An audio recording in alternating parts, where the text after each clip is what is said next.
다 함께 성경 말씀 보겠습니다.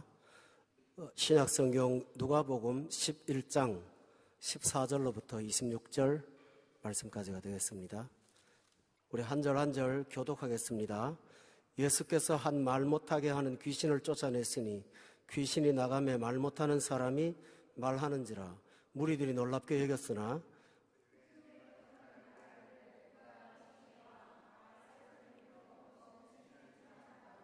또 더러는 예수를 시험하여 하늘로부터 오는 표적을 구하니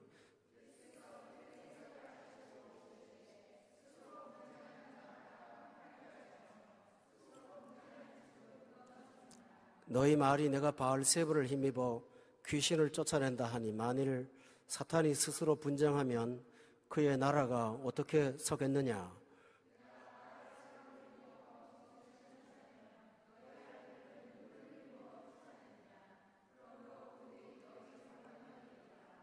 그러나 내가 만일 하나님의 손을 힘입어 귀신을 쫓아낸다면 하나님의 나라가 이미 너희에게 임하였느니라.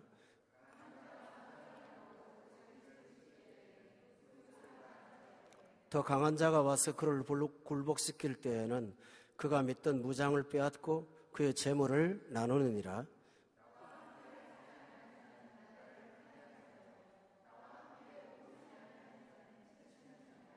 더러운 귀신이 사람에게서 나갔을 때에 물 없는 곳으로 다니며 쉬기를 구하되 얻지 못하고 이에 이르되 내가 나온 내 집으로 돌아가리라 하고 다 같이 읽겠습니다. 이에 가서 저보다 더 악한 귀신 7을 데리고 들어가서 거하니 그 사람의 나중 형편이 전보다 더 심하게 되느니라. 아멘. 창세기라는 성경 제일 첫머리에 보면 사람을 하나님께서 만드셨습니다. 하나님이 사람을 만들 때 2가지 요소를 가지고 만드셨습니다. 첫째로는 흙을 가지고 사람을 만드셨습니다. 따라서 우리는 흙으로 구성되어 있습니다.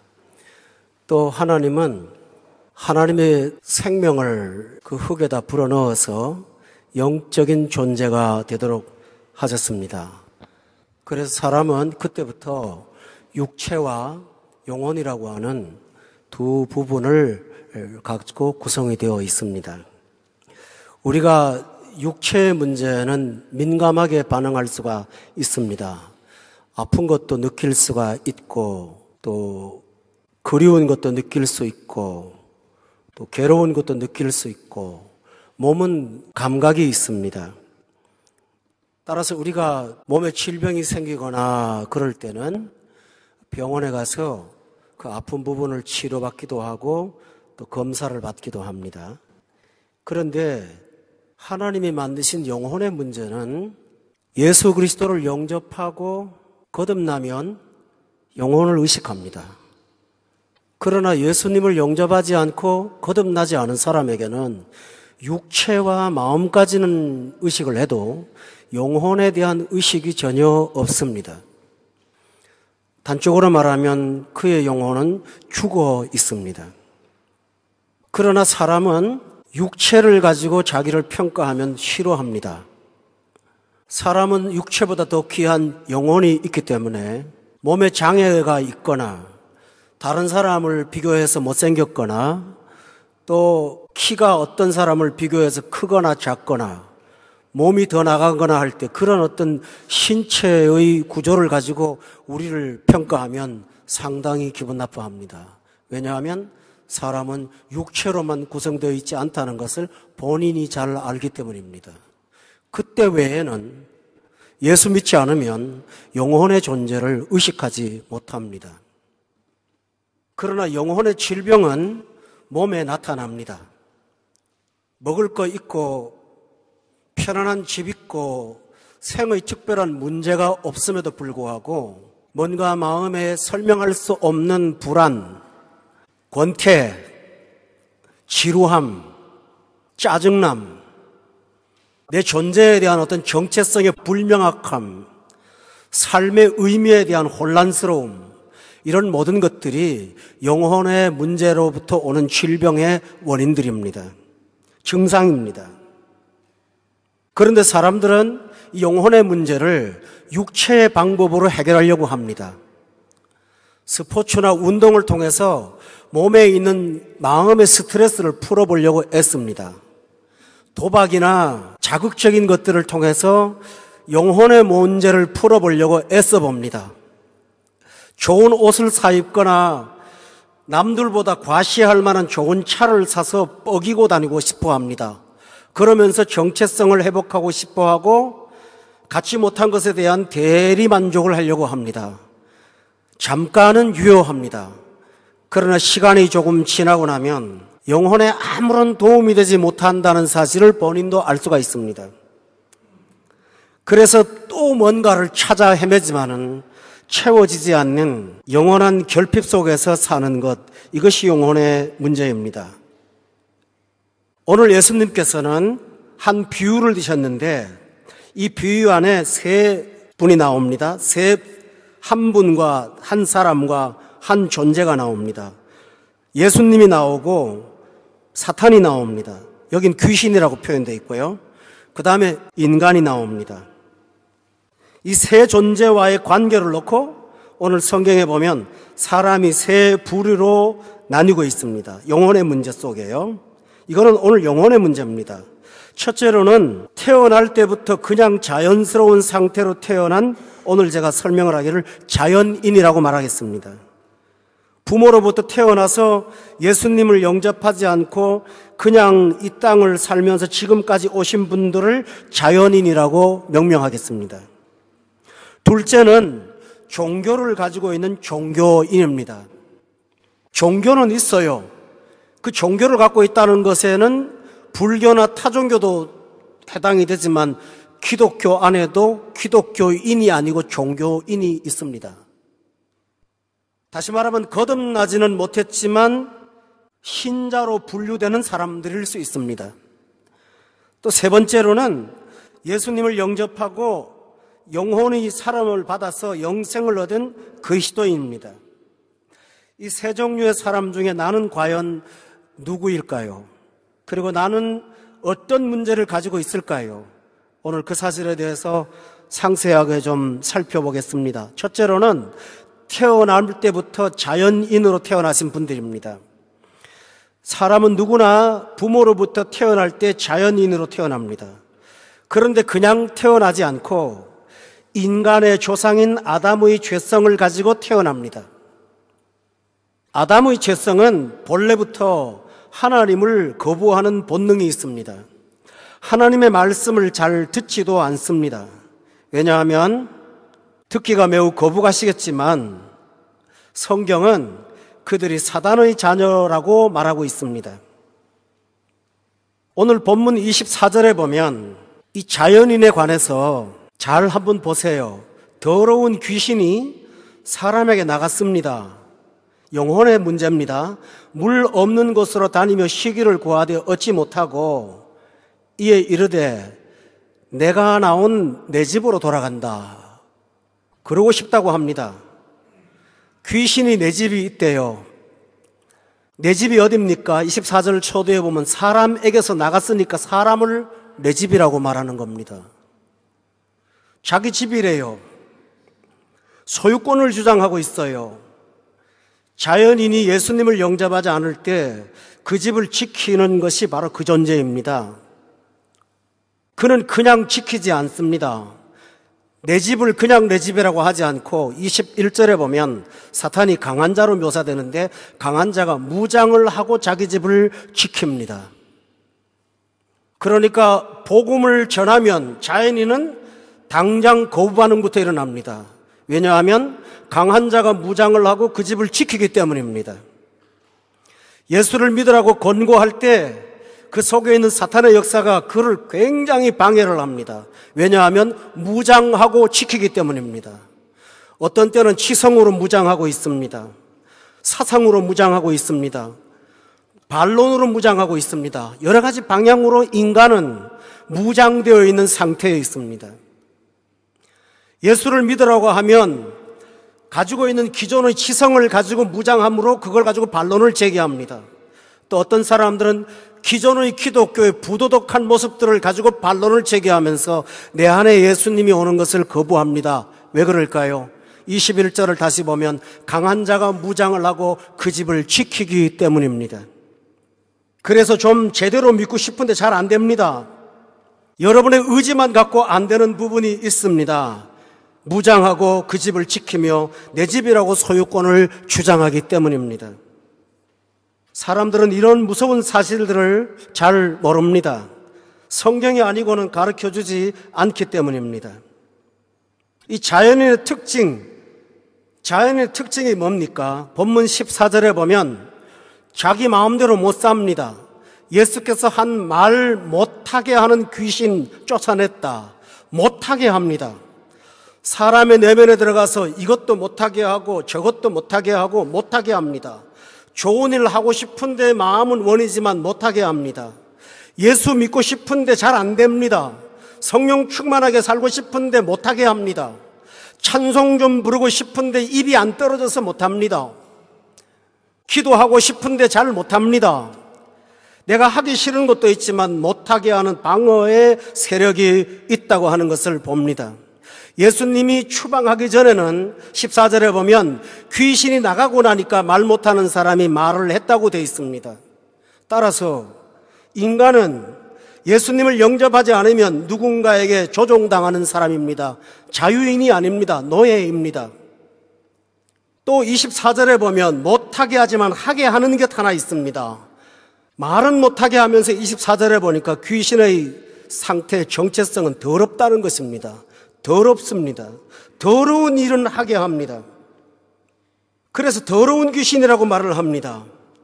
추한 것, 좋지 못한 생각, 더러운 생각들을 마음껏 하게 합니다. 여러분도 그렇게 이해하실걸요? 제가 목사 아닙니까? 목회자가 돈의 탐욕을 갖게 되면 사람이 더럽게 느껴집니다. 아닙니까? 지저분하게 느껴집니다. 여러분도 거룩한 생활을 하지 않은 사람을 만나면 지저분하게 느껴집니다. 더럽게 느껴집니다. 말을 하는데 말이 온전치 못하면 더럽게 느껴집니다. 여러분 사람 보고 옷도 깨끗하게 입었는데 사람이 더럽게 느껴집니다. 왜 그럴까요? 악한 영이 지배하면 더러워집니다. 세 번째로 사단이 지배를 하면 17절과 18절에 보면 두 단어가 나옵니다. 스스로 분쟁합니다. 스스로 분쟁한다는 말이 17절, 18절에 세 번 나옵니다. 스스로 싸워요. 누가 싸움을 하는 것이 아니라 스스로 분쟁합니다. 내 속에 내면에 갈등이 있어요. 나와 내가 싸우는 거예요. 내가 갖고 있는 지성이 있습니다. 내가 갖고 있는 감성이 있습니다. 내가 가지고 있는 의지가 있습니다. 지성과 감성이 싸워요. 느끼곤 했는데 의지가 싸워요. 머리로는 끄덕여지는데 마음은 따라가지 않아요. 마음은 뜨거워지는데 행동을 하려니까 자신이 없어요. 항상 내 안에 내적인 갈등이 있어요. 그래서 스스로 분쟁을 하는 상태에 빠진 것, 이것이 바로 자연인의 특성입니다.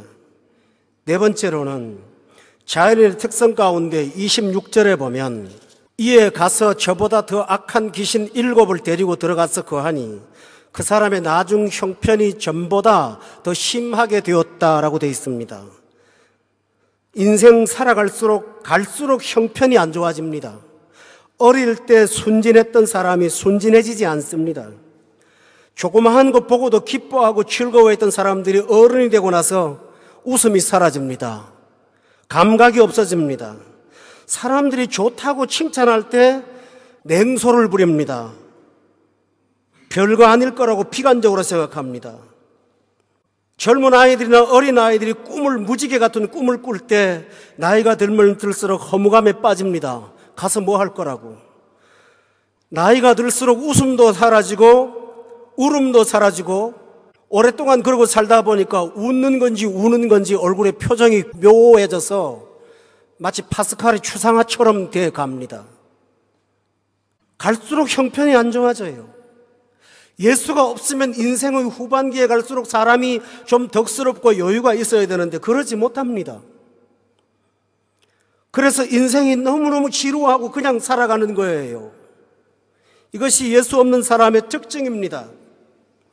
직장에 처음 출근할 때는 기대와 희망에 부풀었지만 마음속에 대부분의 사람들이 돈만 많으면 지금 있는 일 때려치우고 내가 하고 싶은 일 하고 싶어 현실에 대해서 만족하지 못하고 삽니다. 다섯 번째로 자연인의 특성이 뭔지 압니까? 본문 23절에 보면 나와 함께 하지 않는 것입니다. 여기서 나는 예수님입니다. 예수님과 함께 하지 않아요. 또 나를 반대해요. 예수님을 반대해요. 나와 함께 모으지 아니하면서 스스로 해치는 자라고 했어요. 본능적으로 이상하게 예수님과는 같이 가기 싫어요. 그리고 예수님에 대해서는 찬송보다는 일단 반대를 해요. 그래서 자신도 모르게 인생을 자꾸 해치고 있다고요. 나와 함께 모으지 않기 때문에 인생을 해치고 있어요. 예수 없이 버는 돈 여러분 다 흐트러 버리는 거예요. 명령 따라 살지 않는 것, 인생을 설립하는 것이 아니라 무너지게 하는 거예요. 난파선을 만드는 거예요. 이런 복잡한 마음을 가지고 있으면 사탄이 24절에 보니까 더러운 귀신도 피곤한가 봐요. 사람에게서 나갔을 때 물 없는 곳을 찾아다니는데 쉬기를 구하는데 얻지를 못했다고 돼 있어요. 그런데요, 내가 나온 그 집이 제일 편해. 만날 싸우죠. 형편이 안 좋죠. 예수 반대하죠. 스스로 분쟁하죠. 자기가 시키는 대로 해먹죠. 그러니까 그 집이 제일 편하다고 말을 하는 거예요. 그래서 내가 나온 내 집에 들어갈 거야. 신앙생활을 하면서 예수를 믿고 안 믿고의 차이를 오늘날 현대인들은 이렇게 심각한 죄에 대해서는 전혀 의식을 하지 못합니다. 영혼의 문제를 말하면 냉소를 하지만 여러분 자신을 육체로 갖고 대접할 때는 기분 나빠합니다. 사람은 육체적인 존재가 아니기 때문입니다. 따라서 이런 사람이라면 오늘 여러분 자신의 형편을 조금이라도 깨닫고 혹시라도 마음에 부담이 되거나 거북스러움이 있으면 저하고 논쟁하지 마세요. 이 성경에 그렇게 나와 있어요. 여러분이 여러분의 영혼을 구원하러 찾아오신 예수님을 구원자로 영접하시기를 주의 이름으로 축원합니다. 왠지 압니까? 21절에 보니까 강한 자가 무장을 하고 자기 집을 지킬 때는 그 소유가 안전하다는 말은 그거는 빗대서 하는 말입니다. 예수 없이 사는데 문제의식이 없어요. 보통 암이라는 질병은 그 자각 증세가 없다고 그러잖아요. 아프지를 않대요. 아프지 않을 때 문제가 없는 거예요. 안 아프니까요. 그러나 병원에 가서 진단을 받고 나면 그때부터 안 아파도 문제가 되는 거예요. 이것처럼 사탄이 여러분을 무장하고 자기 집에 지킬 때는 자신도 모르게 안전하다고 착각하는 거예요. 그러나 22절에 보면 더 강한 자는 예수님이에요. 더 강한 자가 와서 그를 굴복시켜요. 사탄을 굴복시키지 않고는 안 돼요. 그러면 그가 믿던 무장을 빼앗겨요. 사탄은 다 뺏기고요. 그의 재물을 탈취하고 다 나누어서 여러분이 진정 자유를 얻게 될 수 있습니다. 예수님을 영접하면 예수님은 여러분 안에 들어와서 여러분을 제어하는 사탄의 세력을 물리터뜨리고 무장을 해제시키고 굴복시키고 그의 재물을 뺏어서 하나님의 사람으로 자유인으로 살도록 만들어 주실 것을 믿습니까? 이것이 예수님이 하는 일입니다. 큰 두 번째로는 종교인이 있습니다. 거듭나지 않은 종교인입니다. 오늘 우리 가운데도 다수가 있습니다. 종교인은 24절에 나오는 사람입니다. 더러운 귀신이 사람에게서 나갔습니다. 그 사람 마음에 없습니다. 사탄의 세력이 물러갔습니다. 왜 갔습니까? 집에 4식구가 있다고 가정합시다. 그 중에 한 명이 예수님을 영접했어요. 한 사람 때문에 한 가정이 또 예수 믿었어요. 또 믿어요. 그 가정에 예수의 복음이 자꾸 들어가니까 사탄이 몸이 몹시 괴로워요. 그 집에 살기가 불편해요. 그래서 물러가요. 믿는 집안 중에서 한 사람이라도 예수를 믿으면 사탄이 불편해서 못 견뎌요. 그러니까 가요. 떠난다고요. 쉴 곳을 찾아가요. 여기 본문의 24절에 보면 쉴 곳을 찾아 돌아다닌다고 그랬잖아요. 그 집에 못 견디겠다. 맨날 찬송 부르니 기가 막고 싶고, 기도 소리 하니 막 덜덜 떨리고, 하나님 말씀 듣는데 보니까 말씀이 좌우로 날쌘 거미라서 사탄이 무릎이 덜덜 떨리니까 그 집에 하루라도 편하게 살 수가 없어요. 여러분, 신자 여러분, 여러분의 가정에 한 사람이 예수를 믿으면 그 집에 사탄이 덜덜덜 떨면서 물러간다는 걸 믿으세요? 자신이 없는가 봐요. 그렇게 예수 믿으면 안 돼요. 믿으세요? 그 단적인 예를 하나 들어드릴까요? 무당이 어떤 집에 와서 굿을 하는데요, 예수 믿는 사람 한 사람만 있으면 굿이 잘 안 된다고 그래요. 제가 직접 들었어요. 굿이 안 돼요. 애가 주일학교를 다녀도 굿이 안 돼요. 어떤 무당은요, 주일학교에서 출석상 받은 상장 하나 붙였는데 그것 때문에 굿이 안 된다고 띠라고 그러더래요. 따라서 이 종교인은 사탄이 이들의 마음을 전적으로 지배할 수 한다고 볼 수가 없어요. 이 사람은 좋은 기회가 있어요.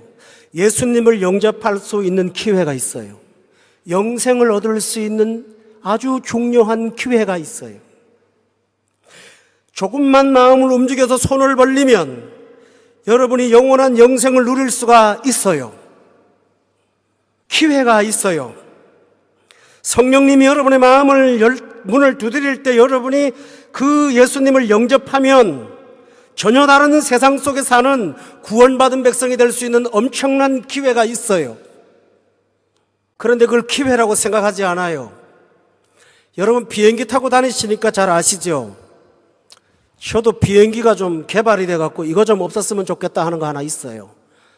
소리 시끄러워요. 그래가지고 비행기 탈 때 어떨 때는 기마개를 하고 싶기도 하고 그럴 정도예요. 근데 누가 그래도 그냥 1등간에 타면 비행기 소리 덜 들린다고. 안 타봐가지고 모르겠어요. 항상 저는 날개 옆에 타는 것 같아요. 근데요, 가다가 갑자기 비행기 엔진 소리 딱 끊어지면 어떡할까요? 시끄러운 게 아니라 공포스러울걸요? 집안에 여자분 하나나 남자분 하나 예수 믿으면 시끌시끌해요. 엔진 소리가 들리거든요. 아우 시끄럽다. 왜 이렇게 시끄럽냐? 근데 그 시끄러운 소리가 엔진 소리예요. 여러분의 가정을 날게 만드는 거예요. 그러니 그 시끄러운 소리 때문에, 여러분이 느끼는 시끄러운 소리 때문에 귀신이 가버렸어요. 여러분의 가정에는 없어요. 이런 사람들은 어떤 사람이냐 하면요, 좀 사람들이 좋아요. 25절에 보니까 청소되고 수리된 집이에요. 예수는 아직 믿지 않았지만 그래도 내가 도덕적으로 살아야지 하고 마음을 늘 깨끗하게 하려고 애쓰는 청소하는 사람들이 있어요. 좋은 글 읽고 청소하고, 좋은 마음 품고 청소하고, 직장이나 어디에서 잘못된 일이 있으면 불의를 지적하면서 청소하고, 그리고 조금 잘못된 부분이 있으면 수리도 하고, 좀 도덕적으로 산다고 생각하는 사람들이에요. 이런 분들이 보실 때 기존의 기독교는 자기보다 훨씬 못한 것 같아요. 나는 이렇게 예수 안 믿어도 깨끗하게 살려고 하는데 너들은 뭐냐? 이런 냉소주의가 마음속에 있어요. 소재하고 수리하며 사는 거예요. 그러나 집을 바꾸지는 않아요. 그 집을 고치고 청소를 하지 그 집을 이사가고 싶은 마음은 없어요. 예수를 믿는다고 하는 것은 이전의 사람은 죽고 다시 사는 거예요. 이전의 삶은 지나가고 새로운 삶이에요. 지금에다가 조금 더 부과하거나 수리하거나 소재하는 거가 종교가 아니에요. 기독교가 아니에요. 우리의 전 존재는 태어날 때부터 깊이 부패하고 타락했어요. 지적으로도 감정적으로도 의지로도 전인적으로 다 타락했어요. 어느 한 부분을 수리해서 될 만한 존재가 못 돼요. 그러므로 자기가 좀 고치고 반성한다고 되는 게 아니에요. 그런데 어느 날 참 많은 분들이 이런 상태에 들어가면서 스스로 만족해 하려고 그래요. 좋은 글도 좀 많이 읽고요. 아이들 키울 때도 도덕적으로 좀 깨끗하게 키우려고 회초리 들고 똑바로 살아라 야단도 치고 그래요. 어떤 엄마는 애가 학교에서 신화론을 공부했는데 주일학교에서 하나님이 세상을 창조했다는 말을 듣고 아이가 앞뒤가 안 맞으니까 엄마한테 뭐가 맞냐고 물어봤어요. 그랬더니 이 엄마는 소재하고 수리를 잘하는 분이라서 학교가 시키는 게 옳은 거야, 진화론이 옳은 거야 하고 가르쳐 주었다고 했어요. 무엇입니까, 여러분? 당신이 소재하고 수리하면서 진화론으로 100점 맞아라, 맞겠지요. 그렇지만 아이에게 그는 빈 집이지, 소재하고 수리된 집이지, 그 집에 누가 들어간 집은 아니에요. 이 집은 집이 비어 있어요. 빈 집의 특징은 뭐냐 하면 만물의 척도가 바로 자식이 자신이에요. 오늘 성경에 보면 예수님이 귀신 들린 사람을 쫓아내니까 귀신의 왕 바알세불을 힘입어 귀신을 쫓아낸다고 자기 나름대로 평가를 해요. 똑똑한 사람일수록 더 그래요. 따라서 이 세상의 모든 기준이 자기예요. 에고의 벽을 깨트리지 못하고 자기 주관에는 순종하고 있어요. 이런 유형은 성경 기록할 당시에 세 종류의 유형이 있었어요. 첫째로는 유대인적 종교인이 있었어요. 이들은 제사 의식을 중요하게 생각했어요. 예배당에 와서 행위와 절차에 대해서는 굉장히 중요하게 생각을 해요. 그래서 그걸 마치고 나가면 뭔가 하나님 앞에 이루어진 것처럼 자기 수양이 된 것처럼 생각하는 종교인이 있어요.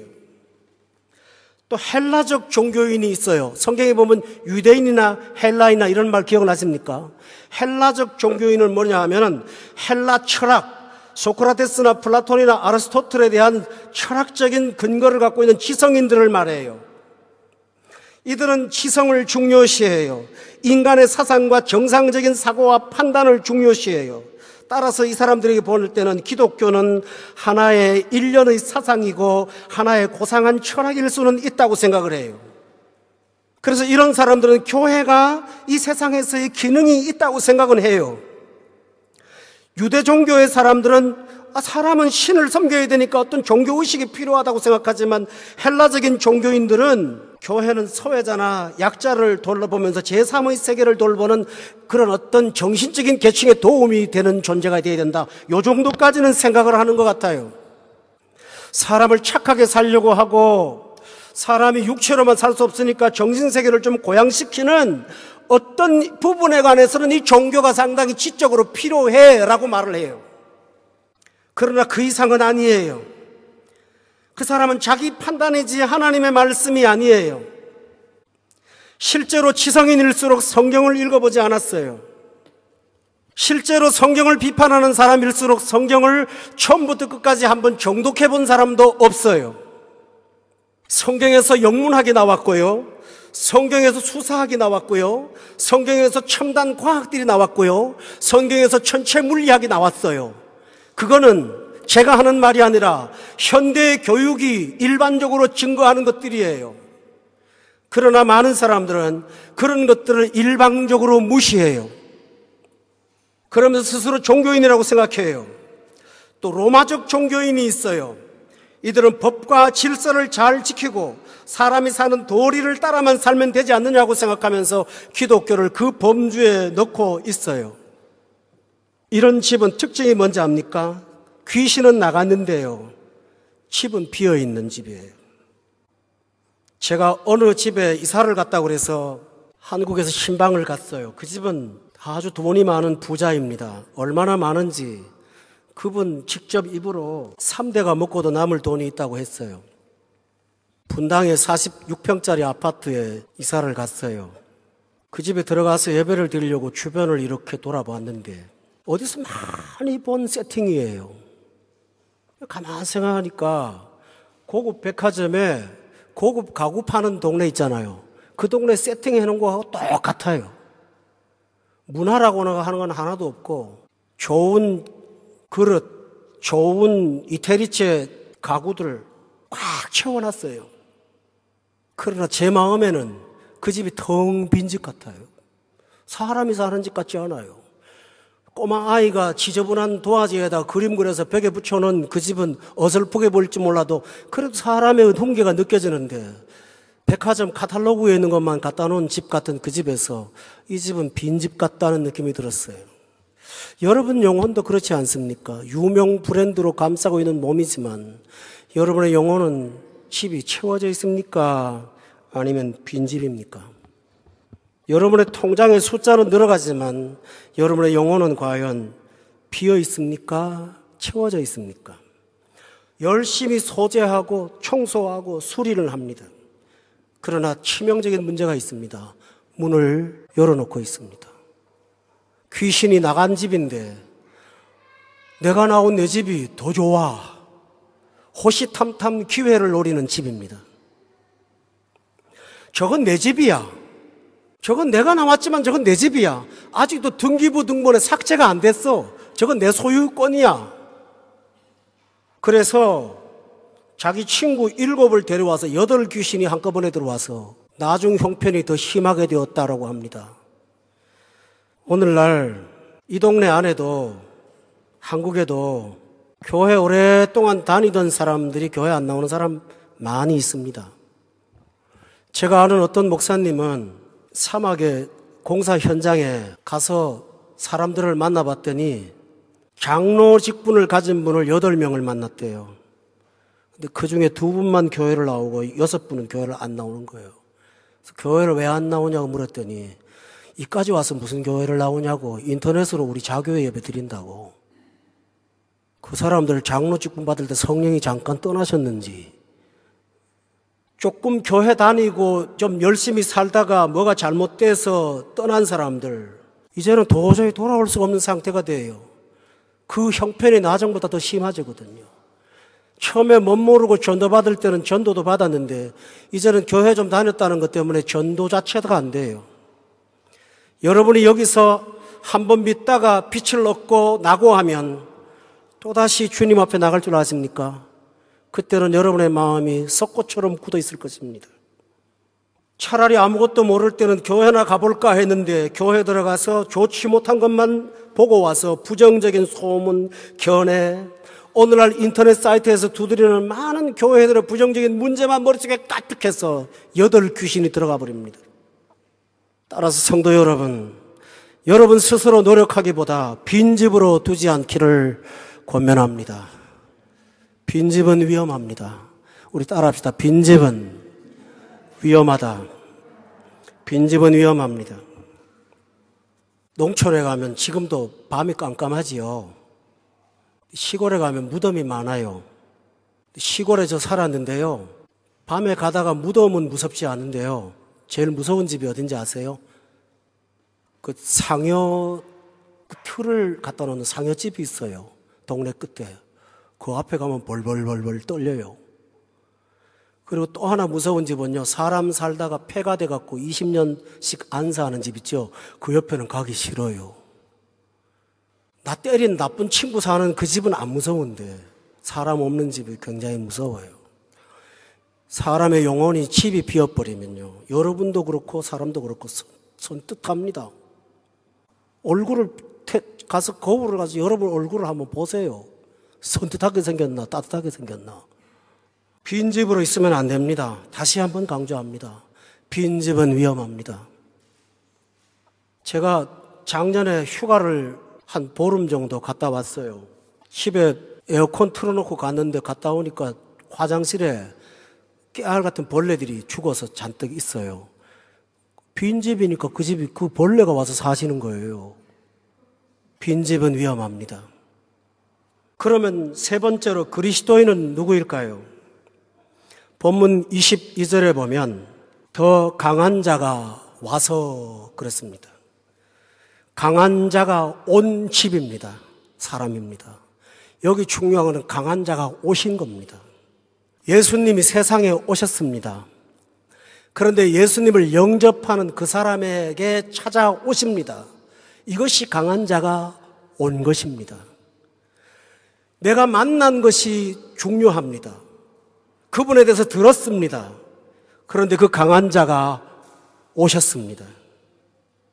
영접하는 자, 요한계시록 3장 20절에 보면 이런 말이 있어요. 내가 문 밖에 서서 문을 두드린다.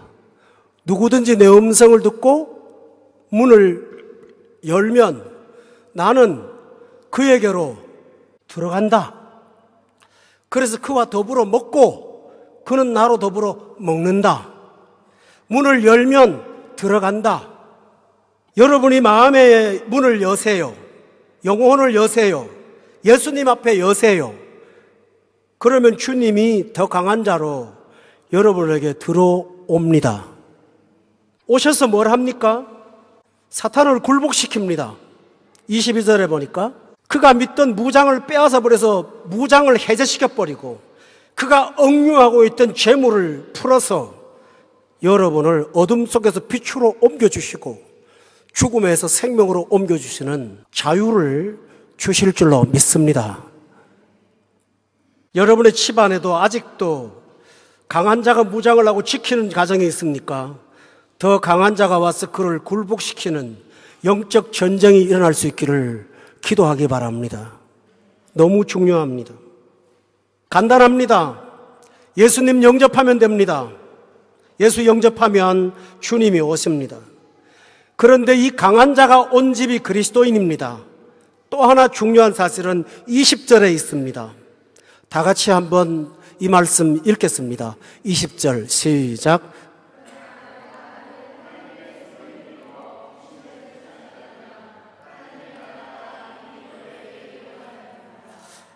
내가 만일 하나님의 손을 힘입어 아까 강한 자를 굴복시킨다고 하고 쫓아내는 것하고 똑같습니다.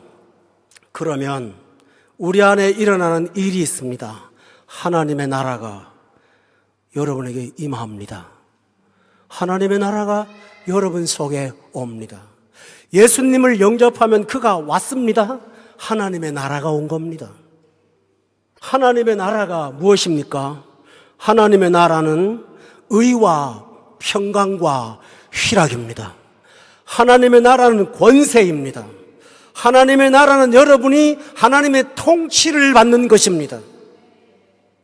예수를 믿는 사람은 어떤 자에게 종속되지 않습니다. 하나님의 나라가 여러분에게 임하는 것입니다. 그래서 사탄은 24절에 보면 내가 나온 내 집이라고 주장을 합니다. 그런데 하나님의 나라가 임하고 예수가 온 집은 예수님이 저건 내 집이야 말하지 않아요. 그건 집이 아니라 격상시켜요. 집이 아니 하우스가 아니에요. 뭐라고 한답니까? 너희는 하나님의 성령을 모신 거룩한 성전이라. 여러분은 집으로 있다가 거룩한 템플이 된다고 했어요. 성전이 되는 거예요. 집이 되기를 원하세요? 성전이 되기를 원하세요? 성경의 용어를 잘 보면 놀라워요. 여러분이 처음에 예수님을 영접하면 하나님의 자녀가 되는 권세를 얻어요. 그러나 성령이 임하시면 여러분은 권능을 받아요. 따라서 여러분이 집으로 있다가 이제는 성전이 되어가요. 집은 사유재산이에요. 집은 팔고 살 수 있어요. 그러나 성전은 총유재산이에요. 사고 파는 대상이 아니에요. 등기부 등본에 올라가지 않아요. 그건 하나님의 전이에요. 하나님이 세우신 하나님의 집이에요. 음부가 건드리지 못하는 능력 있는 집이에요. 여러분이 진정 예수님을 영접하면 집이 아니라 하나님을 모신 성전이 될 줄로 믿으시기를 바랍니다. 성전의 특징이 무엇입니까? 성전은 하나님이 그 자리에 임재하는 곳입니다. 사탄이 저건 내 집이야, 내가 저 집에 가면 쉴 것 같아, 그게 아니고 하나님이 내 집이야, 내 성전이야, 내 전이야, 내가 이 사람을 통해서 일하고 여기 있을 거야 말씀하시는 거룩한 전이 됩니다. 예수님을 영접하면 이렇게 엄청나게 인간이 표현할 수 없는 놀라운 일들이 여러분의 영혼에 일어나게 될 줄로 믿으시기를 바랍니다. 하나님의 나라가 임하고 나면 오늘 내가 원하는 게 안 돼요, 낙담하지 않아요. 하나님의 나라가 임하면 하나님이 더 좋은 것이 있는 거라고 말씀하시는 거야. 소망이 생겨요. 오늘 내가 절망을 하지 않아요. 이 고난이 나를 어떤 사람을 만들어갈 것인가를 기대하게 돼요. 따라서 그런 인생을 따라서 우연으로 사는 것이 아니라 섭리 가운데 산 존재라고 할 수가 있겠어요. 그리고 인생을 맡기고 사는 평화와 안정감이 여러분의 심령을 사로잡게 될 줄로 저는 믿습니다. 오늘 여러분은 어떤 부류의 사람입니까? 자연인입니까? 소재하고 청소하는 빈집입니까? 아니면 더 강한 자가 오신 예수를 모신 성전입니까? 본능 따라 사는 사람은 자기가 안전하다고 착각하고 살고 있습니다. 오늘 이 말씀이 여러분에게 긁어 부스럼이 되기를 원합니다. 가만히 있는 사람 불편하게 만든 은혜가 되기를 원합니다. 여러분이 소재하고 수리하고 스스로 노력하며 열심히 살아보려고 무척 애를 쓰는 사람이십니까? 세상의 책들을 보면요, 이런 사람들을 위한 자기 개발 서적들이 많이 나옵니다. 근데 개발 서적들은요, 꼭 특징이 있어요. 제목이 자기를 개발하는 7가지 원칙. 한 가지도 못 외우겠는데 무슨 7가지를 어떡하라고요? 뭘 하는 12가지 비법. 365일을 행복하게 사는 24가지의 방법들. 어째라는 건지 난 모르겠어요. 성경의 답은 간단해요. 예수 믿어라. 아멘? 가정에 문제든 뭐든 예수 잘 믿으세요. 가보세요. 그게 진짜 단순하면서 놀라운 진리죠. 예수 잘 믿으면 더 강한 자가 와서 무장한 자를 탈취할 것이고 하나님 나라가 여러분에게 임할 것이고 자유가 있다고 하는 것을 믿으십니까? 따라서 이 시간 여러분이 주저하지 마세요. 인생을 질질 끌고 다니지 마세요. 마음의 문을 열고 아멘 주 예수여 나의 구원자로 예수님을 영접하오니 주님이 내 안에 오십시오 하고 주님을 모시기를 원합니다. 그래서 하나님의 나라가 여러분에게 가득 넘치는 그 놀라운 은총 가운데 살기를 예수 이름으로 축원합니다. 기도하겠습니다. 하나님 아버지, 저희가 알 수 없는 영혼의 세계를 보여주시고 인간의 형편과 사정을 알려주셔서 예수님 구원자이심을 믿고 영접하고 하나님 나라를 소유할 수 있게 하신 이 귀한 말씀 주신 것 영광의 하나님 앞에 찬송을 돌립니다. 오늘 이 시간에 이 말씀을 듣고 혹시 마음이 부대에 끼는 사람들이 있습니까? 성령님이 주시는 음성입니다. 듣고 예수님을 영접하고 새 생명을 얻게 도와 주시옵소서. 사탄이 무장을 하고 그의 마음을 사로잡아 이 말씀에 거부 반응이 일어나게 할 수 있습니다. 그러나 주님께서 그의 의지를 붙잡아 주시고 예수님을 영접하게 하셔서 영원한 하나님 나라 백성 되도록 축복해 주시옵소서. 예수님의 이름으로 기도드렸사옵나이다. 아멘.